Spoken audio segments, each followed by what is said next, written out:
Okay, ഞാനിവിടെ thread എടുത്തിട്ടുണ്ട്. Thread നല്ലോണം വലുപ്പത്തിൽ എടുക്കരുത് കേട്ടോ. അങ്ങനെ എടുക്കുമ്പോൾ ഉള്ള പ്രശ്നം എന്ന് പറഞ്ഞാൽ പെട്ടെന്ന് കെട്ടുകൊടുങ്ങും. നമ്മൾ ചെയ്യണതിന്റെ ഇടയ്ക്ക് പെട്ടെന്ന് കെട്ടുകൊടുങ്ങും. അപ്പൊ അത് നല്ലോണം ശ്രദ്ധിക്കണം. അതിന് പിന്നെ അതിന്റെ കൂടെ തന്നെ പിന്നെ ഞാനിവിടെ ചെയ്യുന്നത് ഇതിൽ നിന്ന് 3 എടുത്തിട്ടല്ല, ഇത് എടുത്തിട്ടല്ല ഞാൻ ചെയ്യുന്നത്. ഞാനിത് മൊത്തമായിട്ടാണ് ചെയ്യുന്നത് കേട്ടോ. അപ്പൊ നിങ്ങൾക്ക് ക്യാമറയിൽ വർക്ക് കാണാനും നല്ലത് അതായിരിക്കും. അപ്പൊ അതുകൊണ്ട് ഞാനിത് ഫുള്ളായിട്ടാണ് ചെയ്യുന്നത്. അപ്പൊ അതൊക്കെ നിങ്ങളുടെ ഇഷ്ടമാണ് കേട്ടോ. നല്ല തിക്കായിട്ട് വേണമെന്നുണ്ടെങ്കിൽ ഇത് ഫുള്ളായിട്ട് ചെയ്യാം. തിന്നായിട്ടാണ് വേണ്ടതെന്നുണ്ടെങ്കിൽ, നമ്മളെ വർക്ക് അങ്ങനെയാണ് വേണ്ടതെന്നുണ്ടെങ്കിൽ ഇതിൽ 3 എടുത്തിട്ട് നമുക്ക് ചെയ്യാം. അപ്പോൾ നമ്മൾ ഇത് നീഡിലിൽ കോർക്കുക.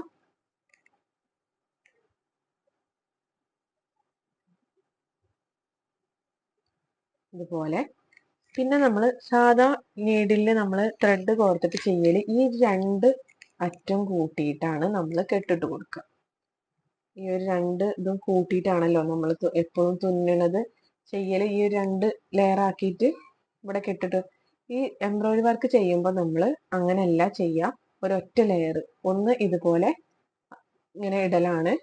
ഈ ഒരറ്റത്ത് നമ്മൾ കെട്ടിട്ട് കൊടുത്തിട്ട് ഒറ്റ ലെയർ ആക്കിയിട്ടാണ് നമ്മൾ വർക്ക് ചെയ്യുക കേട്ടോ. അതും ശ്രദ്ധിക്കുക. ഓക്കെ, ഇനി നമുക്ക് എങ്ങനെയാ ചെയ്യാൻ നോക്കാം. ഞാനിവിടെ ഒരു ലൈൻ വരച്ചിട്ടുണ്ട്. അതിന്റെ ഫസ്റ്റിൽ നിന്ന് സൂചി കുത്തിയെടുക്കാം. ഓക്കെ, എന്നിട്ട് നല്ലോണം ഗ്യാപ്പ് വിടരുത്, എന്നാൽ നല്ലോണം ചെറുതും ആകരുത്. ഓക്കെ, ഒരു മീഡിയം സൈസിൽ സൂചി ഇതുപോലെ കുത്തി താത്തി കൊടുക്കുക. ഓക്കെ, ഇപ്പൊ അത് റണ്ണിങ് സ്റ്റിച്ചിലെ ഫസ്റ്റ് സ്റ്റിച്ച് ആയിട്ടുണ്ട്. ഇതുപോലെയാണ് നമ്മൾ ചെയ്യുക. ഇനി ഈ ഒരു ഗ്യാപ്പാണ് ഇവിടെ വേണ്ടത്. ഈ ഒരു ഗ്യാപ്പ് ഇവിടെ വിട്ടിട്ടാണ് അടുത്ത് നമ്മൾ കുത്തിയെടുക്കുന്നത്. ഓക്കെ,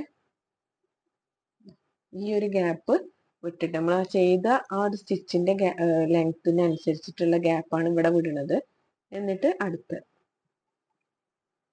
അപ്പോൾ നമ്മൾ ശ്രദ്ധിക്കേണ്ടത് ഇത് സെയിം ആയിരിക്കണം. ഇതിന്റെ ലെങ്ത് സെയിം ആയിരിക്കണം. ഇതിന്റെ ഇടയിൽ വിടുന്ന ലെങ്ത്തും സെയിം ആയിരിക്കണം. ഓക്കെ, ഇതുപോലെ നമുക്ക് ഈ ഒരു ലൈന് ഫുള്ളായിട്ട് ചെയ്ത് കൊടുക്കാം. അപ്പോൾ ഇങ്ങനെ ആദ്യം ചെയ്ത് നോക്കുന്നതിനെയാണ് നമ്മൾ സ്റ്റിച്ച് ബോർഡ് എന്ന് പറയുന്നത് കേട്ടോ. ഓക്കെ, ഈ ഗ്യാപ്പ് സെയിം ഗ്യാപ്പിൽ തന്നെ വരണേ. ഓരോന്നും ഓരോ വലിപ്പമാകുമ്പോൾ നമുക്ക് ആ ഒരു ഫിനിഷിങ് കിട്ടൂല. ഇതുപോലെ ഫുള്ളായിട്ട് നമുക്ക് ചെയ്യണം.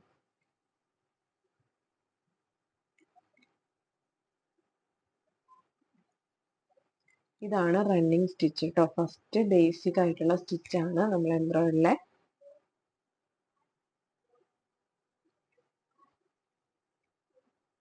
അപ്പൊ ഇത് 3 ലെയർ വെച്ചിട്ട് അതായത് ഈ ത്രെഡിൽ നിന്ന് 3 ലെയർ ആക്കിയിട്ട് എടുത്തിട്ട് ചെയ്യുമ്പോൾ ഇത്രക്ക് അങ്ങോട്ട് തിക്നെസ് ഉണ്ടാവില്ല, തിന്നായിട്ടാവും ഉണ്ടായിരിക്കുക. ഓക്കെ, അപ്പൊ ഇതാണ് നമ്മളെ റണ്ണിങ് സ്റ്റിച്ച് കേട്ടോ.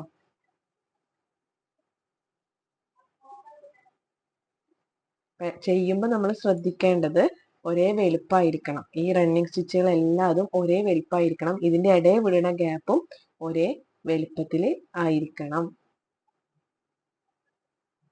അതാണ് നമ്മൾ ശ്രദ്ധിക്കേണ്ടത്.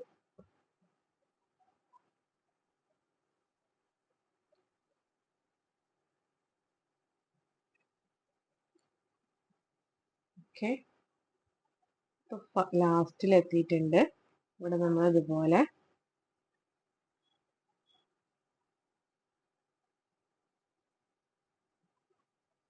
അതിനുശേഷം അടിയിൽ കെട്ടിട്ട് കൊടുക്കുക.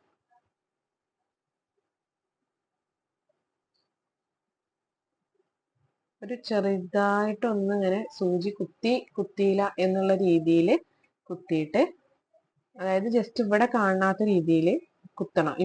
ഇവിടെ ഫ്രണ്ടിലേക്ക് ആ ഒരു കുത്തി പൊക്കി കാണാത്ത രീതിയിൽ വേണം ഇവിടെ ജസ്റ്റ് തുണിമ കുത്തിയെടുക്കാൻ. അതിന് ശേഷം ഈ ഒരു നീഡിൽമ 2 ചുറ്റ് ആ ത്രെഡ് ചുറ്റി കൊടുക്കുക. അതിന് ശേഷം വലിച്ചു കൊടുക്കുക.